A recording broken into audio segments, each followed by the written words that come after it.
بسم اللہ الرحمن الرحیم۔ السلام علیکم محترم ناظرین۔ اللہ تعالیٰ نے ہر دور میں اپنے مخلوق کی ہدایت کے لیے انبیاء اور رسل بھیجے، لیکن جب دنیا ظلم، اندھیروں اور گمراہی سے بھر گئی تو اللہ تعالیٰ نے اپنے سب سے محبوب نبی حضرت محمد مصطفیٰ صلی اللہ علیہ وسلم کو مبعوث فرمایا، جو قیامت تک انسانیت کے لیے روشنی کا مینار ہے۔ آپ صلی اللہ علیہ وسلم کی زندگی ہر انسان کے لیے ایک کامل نمونہ ہے، جو ہر حال میں صبر، سچائی اور ایمانت داری کا درس دیتی ہے۔ آپ صلی اللہ علیہ وسلم کی آمد سے کائنات کی تاریکیاں چھٹ گئیں اور رحمت و ہدایت کا نور پھیل گیا۔ آپ صلی اللہ علیہ وسلم کی ولادت اس سال ہوئی جسے عام الفیل کہا جاتا ہے۔ یہ وہ سال تھا جب یمن کے بادشاہ ابرہہ اپنے عظیم لشکر کے ساتھ خانہ کعبہ کو مسمار کرنے آیا، لیکن اللہ تعالیٰ نے اپنے گھر کی حفاظت فرمائی اور چھوٹے پرندوں ابابیل کے ذریعے ابرہہ کے لشکر کو نیست و نابود کر دیا۔ یہ معجزہ عرب بھر میں عبرت کا نشان بن گیا اور خانہ کعبہ کی عظمت کو چار چاند لگ گئے۔ اس واقعے نے لوگوں کے دلوں میں اللہ کی قدرت اور اس کے گھر کی حرمت کو مزید مضبوط کر دیا۔ آپ صلی اللہ علیہ وسلم کی ولادت ربیع الاول کی 12 تاریخ پیر کے دن صبح کے وقت ہوئی۔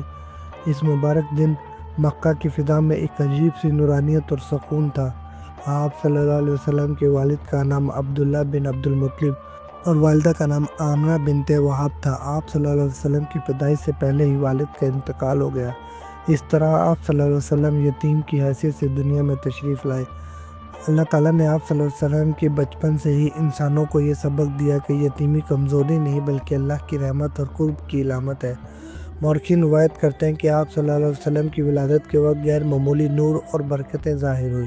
حضرت آمنہ فرماتی ہیں کہ ولادت کے وقت ان کے سامنے ایسا نور چمکا جس نے شام کے ملحات تک کو روشن کر دیا۔ یہ نور اس بات کی دلیل تھا کہ یہ بچہ کوئی عام بچہ نہیں بلکہ اللہ کا برگزیدہ اور رحمت للعالمین ہے۔ آپ صلی اللہ علیہ وسلم کی آمد سے زمین و آسمان کی کائنات جھوم اٹھی اور ہر طرف رحمت کے آثار نمایاں ہوئے۔ مکہ میں دستور تھا کہ بچے کو دودھ پلانے کے لیے دیہات کی عورتوں کے سپرد کیا جاتا تاکہ وہ صحت مند اور صاف ستھرے ماحول میں پرورش پائیں۔ اسی روایات کے مطابق نبی کریم صلی اللہ علیہ وسلم کو حلیمہ سعدیہ کے حوالے کیا گیا۔ جیسے ہی آپ صلی اللہ علیہ وسلم ان کے گھر تشریف لائے، ان کی زندگی میں برکتوں کا سیلاب امڑ آیا۔ بکریاں جو پہلے کم دودھ دیتی تھی زیادہ دودھ دینے لگی۔ حلیمہ سعدیہ کا گھر خوشحالی سے بڑھ گیا اور ان کی کمزور سواری بھی طاقتور ہو گئی۔ یہ اس بات کی نشاندہی تھی کہ یہ بچہ اللہ کا خاص بندہ ہے جس کی موجودگی سے رزق و برکت میں اضافہ ہوتا ہے۔ نبی کریم صلی اللہ علیہ وسلم بچپن سے ہی پاکیزہ معصومیت اور متانت کی مثال تھے۔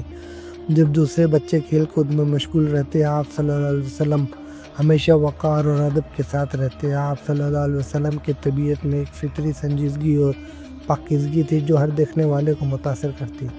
جب آپ نبی کریم صلی اللہ علیہ وسلم تقریباً 4 سال کے تھے تو حضرت جبرائیل علیہ السلام تشریف لائے اور آپ صلی اللہ علیہ وسلم کا سینہ مبارک چاک کر کے دل نکالا، اسے زمزم سے دھویا اور شیطانی اثرات سے پاک کر کے دوبارہ رکھ دیا۔ یہ واقعہ شق صدر کہلاتا ہے۔ اسے آپ صلی اللہ علیہ وسلم کی پاکیزگی اور اللہ کی خاص حفاظت واضح ہوتی ہے۔ اس واقعے سے حضرت حلیمہ سعدیہ گھبرا گئیں اور آپ صلی اللہ علیہ وسلم کو احترام کے ساتھ مکہ واپس لے آئیں، جہاں آپ صلی اللہ علیہ وسلم اپنی والدہ آمنہ کے پاس رہنے لگے۔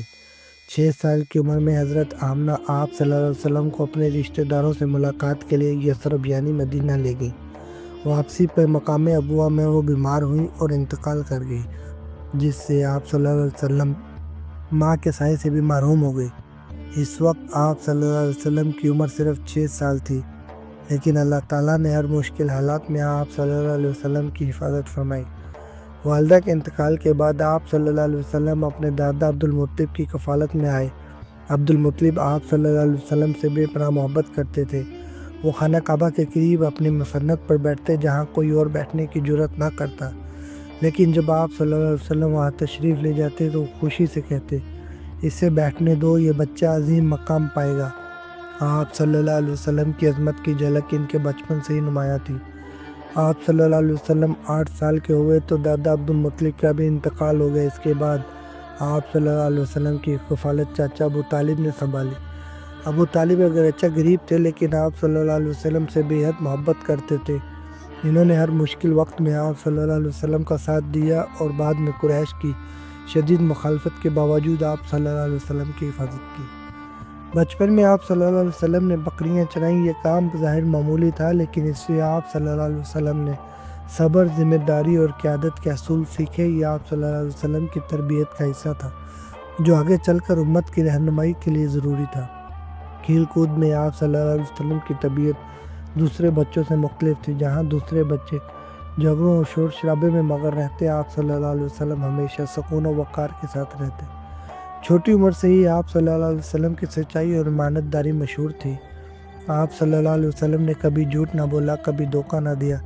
یہی وجہ ہے کہ قریش کے لوگ آپ صلی اللہ علیہ وسلم کو صادق اور امین کہتے تھے۔ آپ صلی اللہ علیہ وسلم مکہ کی گہری اخلاقی محفلوں سے ہمیشہ دور رہے۔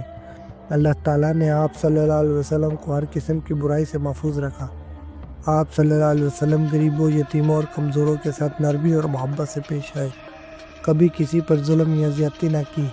نبی کریم صلی اللہ علیہ وسلم کی ولادت اور بچپن کے یہ واقعات اس بات کی گواہی دیتے ہیں کہ اللہ تعالیٰ نے آپ صلی اللہ علیہ وسلم کو بچپن ہی سے اپنی خاص حفاظت میں رکھا۔ یتیمی، غربت اور آزمائشوں کے باوجود آپ صلی اللہ علیہ وسلم کو ہر برائی سے بچایا اور بہترین اخلاق کا نمونہ بنایا۔ آپ صلی اللہ علیہ وسلم کی زندگی ہر انسان کے لیے مشعل راہ ہے، جو یہ سکھاتی ہے کہ مشکلات اور آزمائشیں انسان کی عظمت کی راہ میں رکاوٹیں نہیں بنتی، بلکہ اسے بلند مقام تک لے جاتی ہیں۔ آپ صلی اللہ علیہ وسلم کا بچپن ہمیں یہ درس دیتا ہے کہ سچائی، ایمانت داری، صبر اور محنت سے زندگی گزارنے والوں کو اللہ تعالیٰ ضرور سرخرو کرتا ہے۔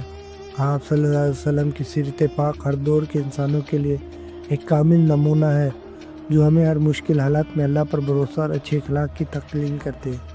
آپ صلی اللہ علیہ وسلم کی زندگی سے ہمیں یہ سبق ملتا ہے کہ اللہ کی رحمت ہر اسے شخص کے ساتھ شامل حال ہوتی ہے جو اس کے راستے پر چلتا ہے۔ اگر یہ باتیں آپ کے دل کو لگی ہوں اور آپ کو اس ویڈیو سے کچھ سیکھنے کو ملا ہو تو میرے چینل کو سبسکرائب کر لیں اور بیل نوٹیفیکیشن کو ضرور آن کر لیں، تاکہ میری آنے والی ہر ویڈیو برکت کے ساتھ آپ تک پہنچتی رہے۔ ویڈیو کو اپنے پیاروں کے ساتھ شیئر ضرور کیجیے گا۔ ہو سکتا ہے کسی پریشان دل یا کمزور ایمان والے کو یہ ویڈیو روشنی کا باعث بن جائے۔ ہمیں اپنی دعاؤں میں ضرور یاد رکھیے گا۔ ملتے ہیں کسی اگلی ویڈیو کے ساتھ، تب تک کے لیے اللہ حافظ۔